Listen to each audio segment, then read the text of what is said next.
Welcome to the Habits to Goals podcast with Martin Grunberg. It's time to take control of your life. Are you ready to achieve goals faster and more consistently than ever before? You need the Habit Factor. You're listening to Habits to Goals, the podcast that helps you create the habits that lead to success. I'm your host, Nick Palkowski, and here is Martin Grunberg. Martin, thank you so much for joining me on this episode of the podcast. It's great to be here, Nick. How you doing? I am doing phenomenal. So, Martin, this last episode, we actually kicked off the episode with something a little unique, and I think it went over very well. It's called the GTR. So, would you want to just quickly start? I'll give you the chance to start this time. What is your good things report for this episode?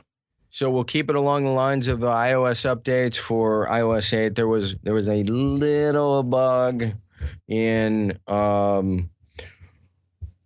acknowledging some terms to do the backup. So we've had the support team has manually created backup accounts. So if that should be your issue, send us an email. But maybe by the time this airs, that fix is out. And there's another secret new feature I don't want to give away, but it's been one of the top requests for years. So at a certain point, you just got to give the people what they want. I'm excited to find out what this secret new feature is now. Yeah, I don't even want to tell people. I want to just see how it works first. Oh, that's awesome. And and I guess for me, the big I have been doing podcasting services and strictly services, helping people run their podcasts for a while now. And I finally am starting to jump into coaching people on how to do that. And I actually just took my first coaching client here. We'll start in December. So I just booked that this week. So that was exciting. That's awesome. So let me understand that. You are helping people be like you. Is that the idea? So they can not do their own podcast, but book other and help and facilitate other podcasts? Basically, it'll be to help them grow their business through podcasting. And so it could be something exactly like this, or it could be something along the lines of creating a podcast and then turning podcast content into products, into other forms, and helping it really get them clients. Cool. Yeah, so that was very exciting for me. That is exciting. Well done. Well, thank you. So, Martin, what are we going to be talking about on this episode? So, I think what we're going to be talking about, where we left off, Nick, was we talked about the law of cosmic habit force, and really it kind of led us into this awareness, this idea that what we need to be doing is crafting intentionally habits that align with our goals. So now, and we talked about some of the methodology, but really, I think the idea here is to dive into specifics about the methodology, what makes it work, how do you increase habit strength, that sort of thing. Yeah, that sounds phenomenal. I think that's exactly where we need to kind of run to. And maybe even to frame it a little bit more, say, someone is just listening to, just starting to think about habits. They've listened to the past couple episodes here of the Habit Factor. But they don't know anything else. They're, have no real background in understanding habits or anything, or even goal setting, really. Where do they get started? What is their jump on point? So, there's a few things, and what I should probably do is do what I've done with the app. I'm just thinking out loud is, with the app, there's a free version. So you download that, you get a little background. But what I really should do is probably slice the book in a way where there's a free version that because we could spend 3 episodes really diving deeply into habit. But really where you start is you understand what habit is and what habit isn't, right? And we talked about those kind of definitions. And then understanding that it's this achievement device we all have. So it's not about a to-do list to achieve our goals. And it never has been. Unfortunately, our language has directed us in such a way that people don't even think about habits to achieve their goals. They hear habit, smoking, drinking, drugs. So our mission is to move away from that. Once you realize crafting intentionally habits is the way to achieve your goals, right? Then the question becomes, how do you develop a habit? Mm-hmm. And there are various theories, but the easiest one that I'm aware of is adopted, of course, by this methodology that we're going to talk about. Perfect. Well, and I definitely think we should start with the easiest way for sure. That's what we want to dive into. So kind of walk me through it. How does this work? What should I be doing? So the methodology starts with this idea. What is the habit we want to develop? Let's say it's jogging or running. Okay. Mm-hmm. So we'll just write down running. Then the question becomes, what? And by the way, I'm skipping the setting of the goal and then aligning multiple habits to it. Mm-hmm. Because I think right now we just want to focus on one habit, and then we can talk about habit alignment a little bit later. Yep, I think that'll be perfect. Yep. So let's just say, so the habit is running. I've never run. Now I could create a long list of to-dos like buy shoes, call the trainer. Maybe I'm doing it to register for a marathon. But really, none of those are about running or jogging or yogging. So as Will Ferrell likes to say. Yeah. So the idea is, let's forget about buying. Well, you're going to need the shoes, but that's a kind of a one-time event. Yeah. It's not a recurring event. So let's assume you bought the shoes, you bought the shorts, and you need to run for the first time. So you take out, and by the way, there's a free download if you don't have a smartphone. There's a tracking sheet. What gets measured gets done. If you track it, right, you're going to have information. So the first step is getting some sort of tracking or written documentation of what you're going to do. Rather than recreate the wheel, I'm going to assume you either have the free app or downloaded the worksheet. Perfect. And if you're looking at the worksheet, I should have this in front of me. The habit is at the top, meaning the habit name. And then on the left, basically, it's broken down by weeks or days. So it says Monday, Tuesday, Wednesday, and these are rows across. And then you have the two columns coming down. You have a T for target and an A for actual. And what you do is you say on Monday, is Monday a target day for running? And you might say, no, it isn't. I know I can't run on Monday. Plus, I'm only going to try to run 2 days. So you go down the T column and you just say Tuesday's a 1, Monday's a 0, Wednesday's a 0, Thursday's a 0, Friday's a 1, Saturday's a 0, Sunday's a 0. So really, my target for the week is 2, right? Mm-hmm. And my actual is yet to be determined. We'll see how the week goes, right? But at least I have a tracking mechanism.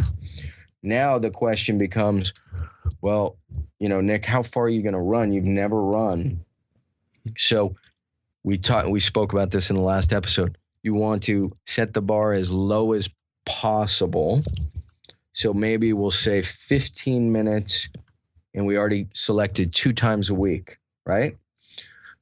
So minimum success criteria. If I run for 12 minutes, I don't get to put a 1 on Tuesday. Does that make sense? Yes, it does. If I run for 16 minutes, I can put a 1 under actual. Perfect. So we got minimum success criteria of 15, a frequency of twice a week, right? Mm-hmm. And then the other part of the methodology, and you'll see this on the worksheet, it's critical, is we're going to measure or track for 4 weeks. So if I stick with this frequency and this minimum success criteria, 15 and 2, for 4 weeks, That's going to be 8 instances of running 15 minutes. Is that correct? Yes. Perfect. So the beauty of this, and this is how you develop momentum, right? And B, really motivation, because you've set the bar so low. You at the end of the month, you look back and you're like, awesome. You know what? I felt so good in that third and fourth week. I went 10 for 8. I was over 100%. Mm-hmm. And I'm feeling so good the next 4-week period. And that's what you do. You just take out a new sheet. And so this is unique. There is no other app or methodology. I use it. It's called the tracking period, basically. And it gives you 4-week periods to reflect upon and then increase either or both the minimum success criteria, the minutes, the quantity, or time, right? Or the frequency. So the next 4 weeks, I'm going to say, man, I felt so good, Nick. I'm going for 25 minutes 3 times a week. Okay. And now my days are going to be Tuesday, Thursday, and Friday. I'm going to have a couple back-to-back days. And then again, I look back, how am I doing? And so one of the great myths around habit, and probably should have dove into this more in the last episode, is the common myth is it takes 21 days to develop a habit. And the beauty is this, it's not entirely wrong. It takes 21 days kind of to start, to begin to develop a habit. In some, it depends on the habit. Again, it depends on what your feelings around it. There's all sorts of kind of dynamics around it. But the key issue here is making sure that you are tracking and you have planned in advance what your frequency and your minimum success criteria is going to be. Okay. And then everything else falls into place, believe it or not. I mean, you'll hear people talk about cues and triggers and all these things you kind of have to do. And the answer is you don't have to do them. I mean, it doesn't hurt. You can put your shoes in front of the door to remind you that you have to run on that day. But if you're tracking, that's my cue. Yeah. I see, oh my goodness, today's a running day. And to put a 1 in the actual column, it's time to run. Yeah. So I'm planning ahead of time. Yeah. Well, and I think that is the key right there, is just, it's the planning. It's the pre-thought that goes into actually executing this for that, structured amount of time. For, like you said, you keep the period or the targets the exact same for 4 weeks. So you get used to building that up. Now, Martin, just let me ask you this. What would happen if, say, on week 3, in our example, you only went running once? How do you go about adjusting? What changes need to be made? Does anything need to be changed from there? That's perfect. So glad. Yeah, that's common. That's going to happen. They call that life. Yeah, meeting comes up. The dog gets hit by a car. The kids are sick. Yeah, I mean, look, and again, the beauty of the methodology is such that, and I want to go back to something you said, setting the intention, Nick, is everything.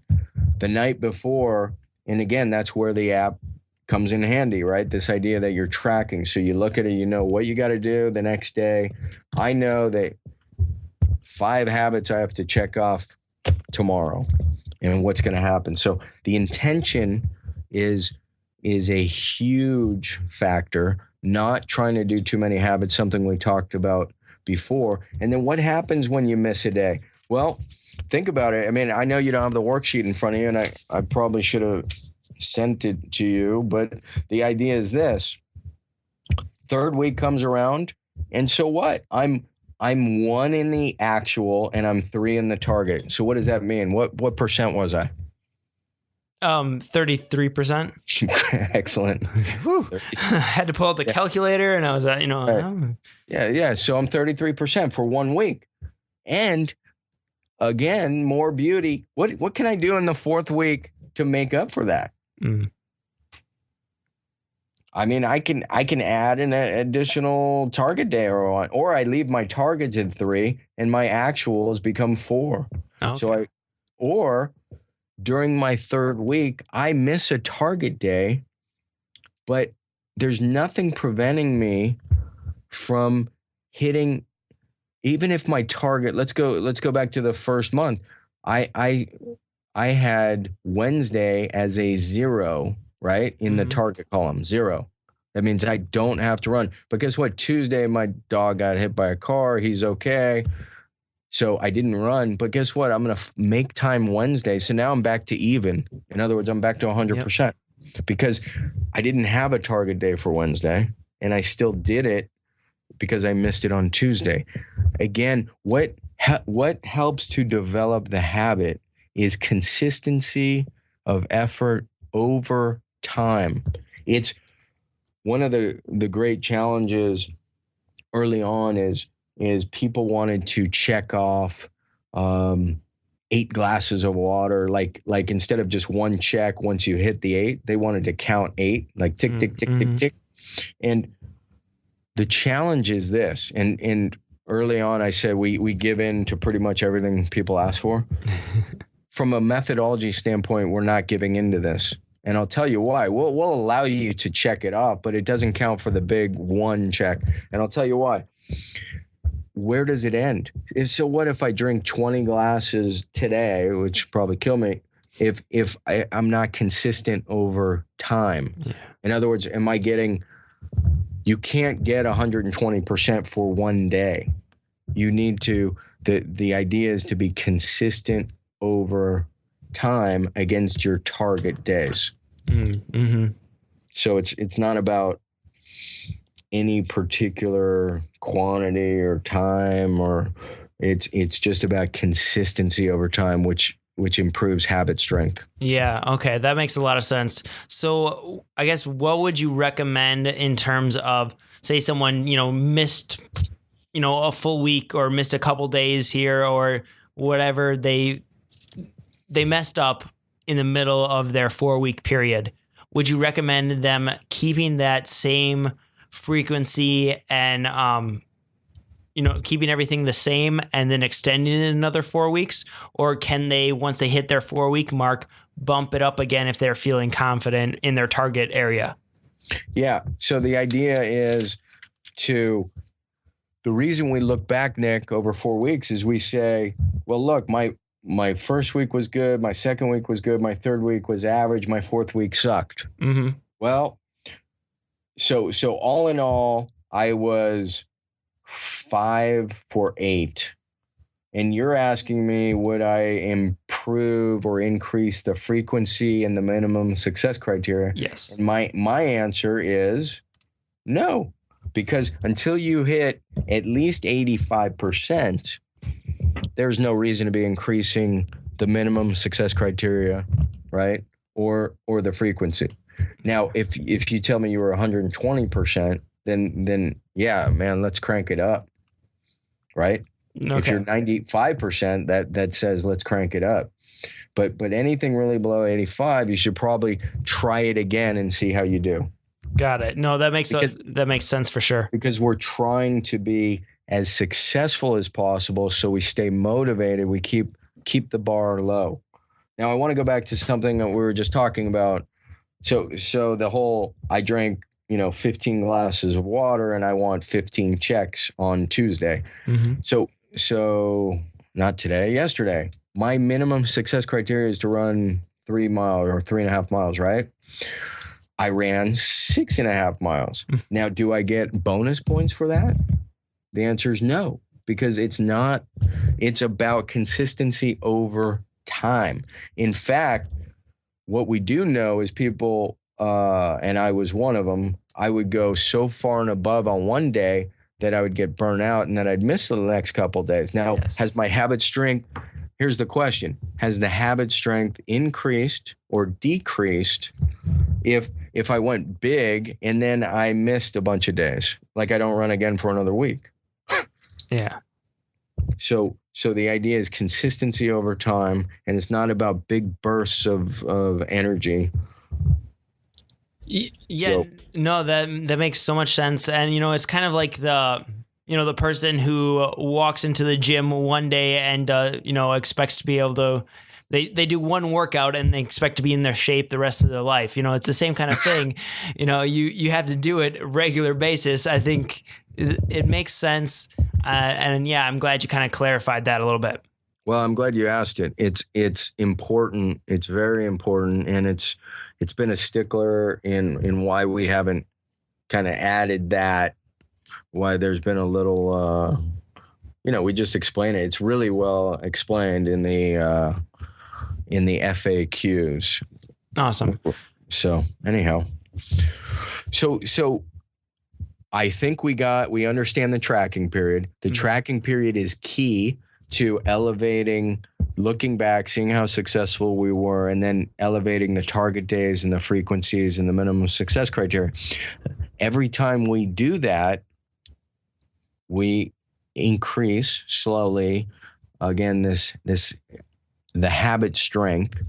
And I'm just reading my notes here. And then we even have this idea where we can have, I'm just thinking about the app, where you can have active and inactive habits. So for any particular period, you may kind of shut down one behavior, if you will, focus on another. And then the final concept is this idea that you align these to a particular goal. So the goal may be running the marathon, and the habit would be to run. Got it? Yeah, that's nice and plain and simple. That sounds perfect. So Martin, is there any other kind of is there anything else that someone who is just getting started, if they want to get moving and get a taste of what the habit factor can do for them, is there any kind of groundwork that they need to understand before they can really get going with this stuff? There's no groundwork.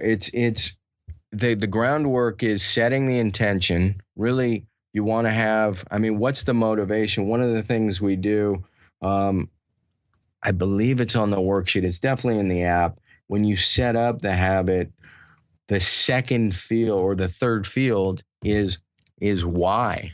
Like, why are you doing this? Why are you running? Is it to be more healthy? Is it to look good? It's so kind of wrapping the psychology of what the motivation is hugely important. And so somebody just starting, it's what is it you want? Yeah. Why do you want it? What's the lowest bar we could set? And then track it.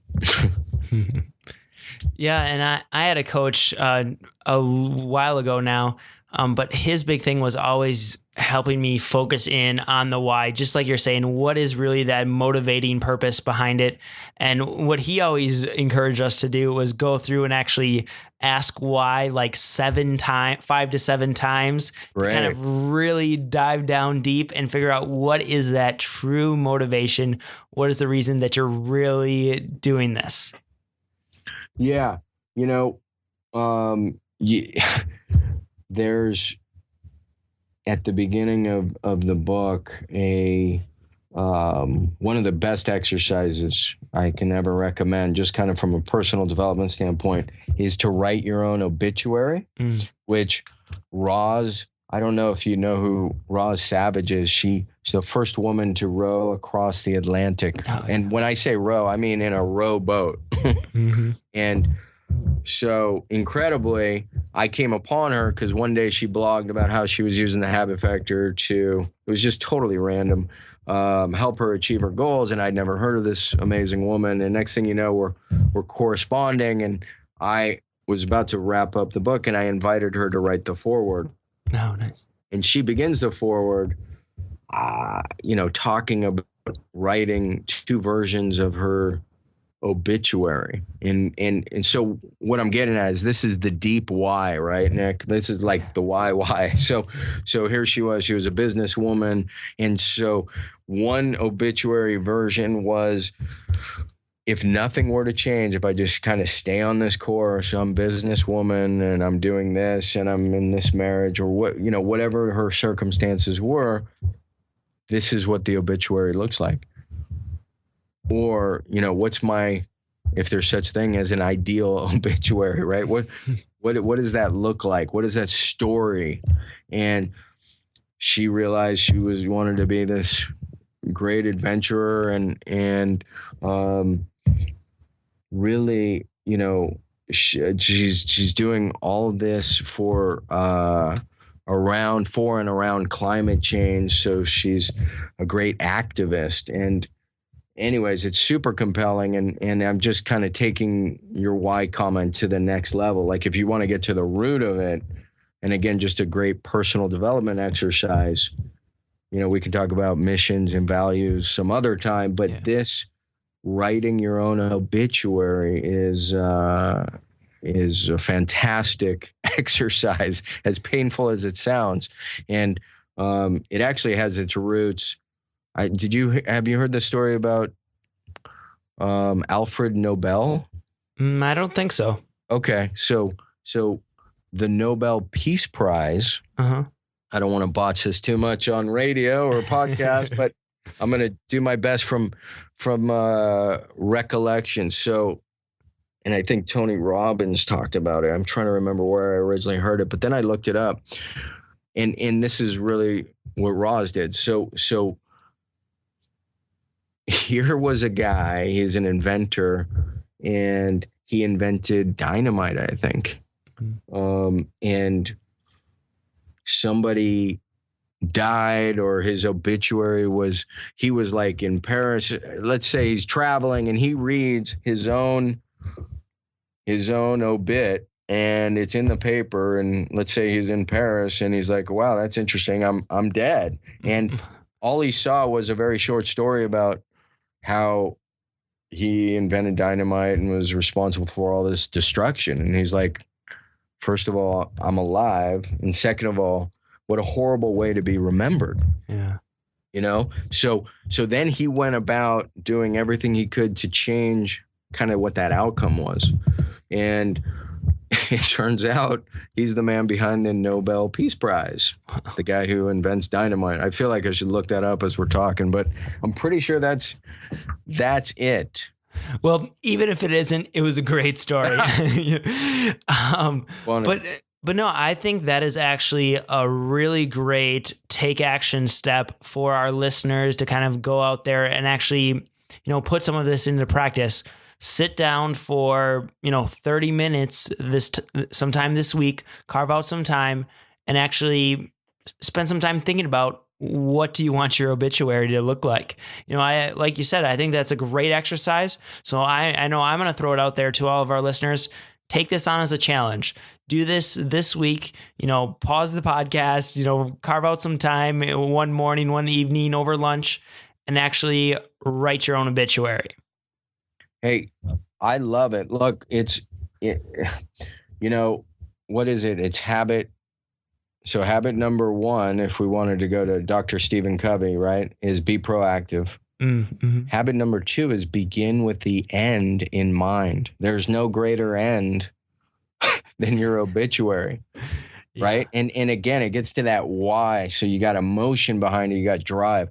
And by the way, I just took a couple seconds here to confirm via Wikipedia, Swedish chemist, Alfred Nobel, inventor of dynamite. Okay. So there you go, bud. Awesome. So Martin, do you have a quote to kind of wrap up this episode for us? Sure. Why not? Although I love the whole bit thing that just came out of the blue. So motivation, this is from Jim Rohn. Motivation is what gets you started. And by the way, if you use that tracking sheet, it's really going to help. Motivation is what gets you started. Habit is what keeps you going. There's your quote. Awesome. So Martin, any final words to wrap up this episode? Thanks again for giving me this opportunity. So I just want to encourage everybody in your city, Google or scan, and actually, I'll do it this way. I will thank you. If you're a big brother or a big sister in your community, thank you. You are a hero to a little boy or little girl who may be waiting upwards of a year. Imagine they've signed up. Usually it's the grandmother who signs them up, realizing they need a father or mother figure in their life. And in any event, many of you have already stepped up and helped these kids. And if you are so inclined, I'd encourage you to find a local Big Brothers, Big Sisters chapter in your neighborhood and see what you can do to sign up and be a big. Awesome. So there you go, Nick. Awesome. Well, Martin, thank you so much for a great episode. Cool. That was fun. Thanks again. And I'm guessing we'll talk soon.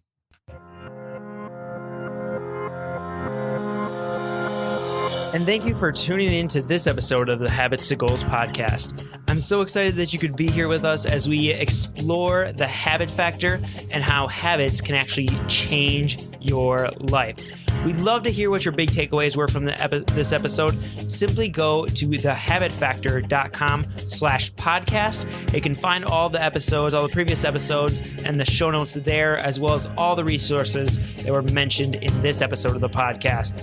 I also really want to encourage you to go subscribe to the podcast on iTunes or Stitcher or SoundCloud or whatever podcast player you listen to, because we are delivering a brand new episode to you each and every single Monday, and I don't want you to miss a single one. So simply go to thehabitfactor.com/iTunes and leave and subscribe there. We'd also really encourage you, if you enjoy these episodes, the best way to show your appreciation is to simply go leave a review on iTunes, because that helps so many other people find the podcast and realize if this is the podcast for them that could really have an impact in their life, their business, and in just their happiness and wellness. So thank you for tuning into this episode. And remember to go out there and create habits that lead to your success.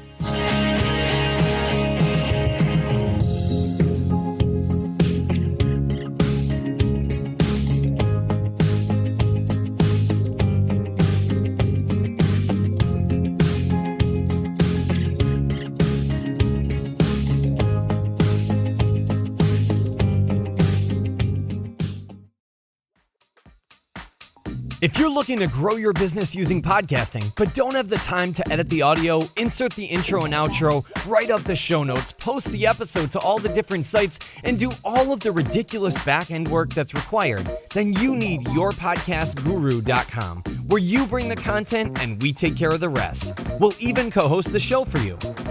Visit yourpodcastguru.com right now to explode your audience and crush it in the podcasting world.